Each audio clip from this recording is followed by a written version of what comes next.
ये धरा हमारे संतों की है। हमारे संतों के कारण हमारी संस्कृति जीवित है। इनका आशीर्वाद हमेशा हम सब के सर पर रहता है। आज मेरे लिए ये परम सौभाग्य की बात है कि आज आचार्य श्री भिक्षु स्वामी जी का हम 300वां जयंती समारोह में एकत्र हुए हैं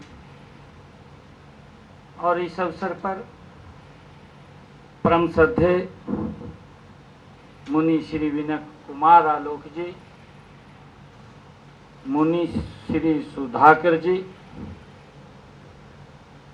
मुनि श्री अभय कुमार आलोक जी, मुनि श्री नरेश जी और परम श्रद्धेय संपूर्णानंद जी महाराज एवं अन्य सभी समस्त मुनिजन, सभी महानुभाव,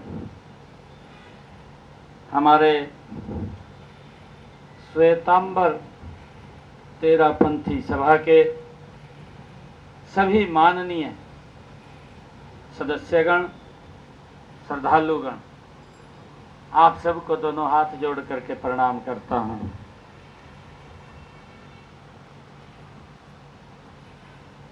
मेरे लिए बहुत ही ये गौरव का दिन है। भाई कई को देख ले, डबल आवाज आएगी, ध्यान करेगा आवाज को थोड़ा रिपीट। मैं मंच पर विराजमान हमारे दिव्य एवं अलौकिक गुणों से धनी हमारे मुनिजनों के चरणों में मैं नमन करता हूँ, प्रणाम करता हूँ। इस भव्य आयोजन में हमारे जो श्वेतांबर और तेरापंथ सभा की मैं ये सराहना भी करता हूँ, उनको बधाई भी देता हूँ और आप सबको भी मैं बहुत बहुत शुभकामनाएं देता हूँ कि हम सब उस महान आत्मा, उस महान व्यक्तित्व की जन्म जयंती के अवसर पर एकत्र हुए हैं और हमारे तेरापंथ सभा ने इस भव्य कार्यक्रम का आयोजन उनके जीवन को याद करने के लिए आज इस भव्य कार्यक्रम का आयोजन किया है। मैं इनको भी बहुत बहुत साधुवाद और बधाई देता हूँ। ऐसे आयोजनों का हमें महापुरुषों के जीवन, आदर्शों और सिद्धांतों से प्रेरणा मिलती है। सीख लेने का ये अवसर हमें मिलता है। मुझे खुशी है कि आज का यह दिन उस महान संत की याद में और उनके दिखाए हुए रास्ते पर चलने का ये संकल्प लेने का दिन है। भिक्षु जी महाराज का जीवन हमारे लिए एक प्रेरणा है। वे केवल मुनि नहीं बल्कि एक क्रांतिकारी विचारक थे।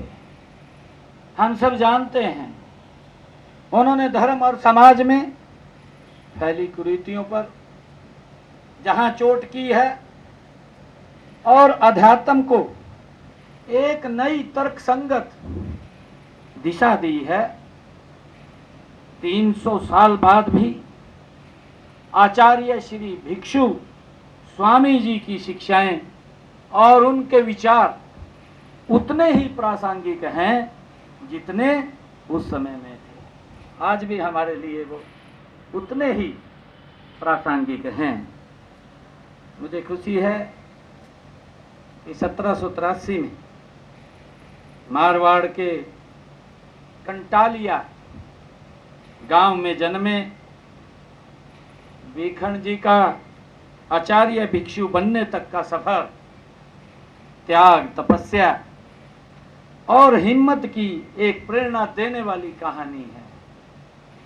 हम सब जानते हैं कि उन्होंने जैन नियमों एवं सिद्धांतों का गहरा अध्ययन किया है और सत्य की खोज में निडर होकर स्वामी जी उन मान्यताओं का भी उन्होंने विरोध किया है जो भगवान महावीर की मूल शिक्षाओं से मेल नहीं खाती थी, हम सबको मालूम है। और इसी वैचारिक क्रांति ने जो विक्रमी संवत 1817 में 13 पंथ का उदय हुआ, यह सिर्फ एक पंथ नहीं है, ये पंथ की शुरुआत भी नहीं थी, बल्कि धर्म को उसके सबसे शुद्ध रूप में फिर से स्थापित करने का एक साहसी ये आंदोलन था। मुझे खुशी है कि 13 पंथ का नाम ही उनके दर्शन को दिखाता है। ये भिक्षु जी महाराज के दर्शन को 13 पंथ दिखाता है। हे प्रभु, यह आपका पंथ है, यह अनुशासन, एकता और एक गुरु के प्रति निष्ठा का प्रतीक है। मुझे खुशी है कि आचार्य भिक्षु जी का सिद्धांत एक आचार्य, एक विधान और एक विचार हमें सिखाता है कि किसी भी बड़े लक्ष्य को पाने के लिए एकजुट और अनुशासित हमें प्रयास करने कितने जरूरी है। ये भिक्षु जी महाराज से हमें प्रेरणा मिलती है। मैं ये भी खुशी है मुझे कि संतों के विचार समय से परे होते हैं, जो हमें वो मार्ग देते हैं, जो उनकी वाणी होती है और जो वो शब्द बोलते हैं, उन शब्दों से हमारे जीवन की कई कठिनाइयां वो दूर होती हैं। आचार्य भिक्षु जी की शिक्षाएं ही ऐसी थी कि आज 21वीं सदी के भारत के लिए भी बहुत महत्वपूर्ण है।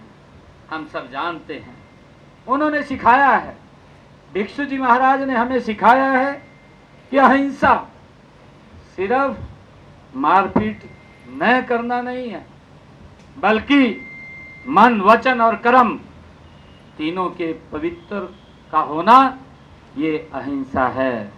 किसी के बारे में बुरा सोचना या कड़वा बोलना भी हिंसा है।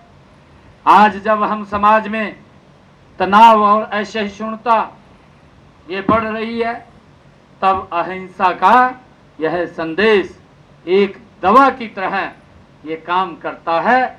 ये हमें हमारे जैन मुनि भिक्षु जी महाराज ने हमें एक मार्ग दिया है। उन्होंने अनेक आकांतवाद पर जोर दिया है। भिक्षु जी महाराज ने, जिनका सरल अर्थ है, वो जानते हैं कि सत्य के कई पहलू हो सकते हैं, हमें दूसरों के नजरिए का सम्मान करना चाहिए। यह हमारे लोकतंत्र की आत्मा है। ये भिक्षु जी महाराज ने ये हमें प्रेरणा दी है। आचार्य भिक्षु जी ने अप्रिय ग्रह का उपदेश दिया है। आज की उपभोक्तावादी दुनिया में यह बहुत बड़ी सीख हमें देता है। भ्रष्टाचार का मूल कारण लालच और संग्रह की आदत ही है। अप्रिय ग्रह जो भिक्षु जी महाराज ने हमें एक संदेश दिया है का सिद्धांत हमें एक साफ सुथरा शासन और पर्यावरण का सम्मान करना वह हमें सिखाता है। ये भिक्षु जी महाराज की वो बोली हुई वाणी है जो हमारे जीवन में निरंतर हमें आगे बढ़ने की प्रेरणा देती है। आचार्य भिक्षु जी मानते थे कि व्यक्ति सुधरेगा तो समाज और राष्ट्र वो सुधर जाएगा, वो ठीक हो जाएगा। हमारा भी मानना है कि विकास की नींव नैतिक मूल्यों पर ही रखी जाती है। मुझे खुशी है कि जैन मुनि आज के भौतिकवादी वातावरण में त्याग की प्रतिमूर्ति के रूप में विद्यमान हैं। जैन मुनियों का त्याग, चर्चा, आचरण, उदाहरण संसार में कहीं और देखने को नहीं मिलता है।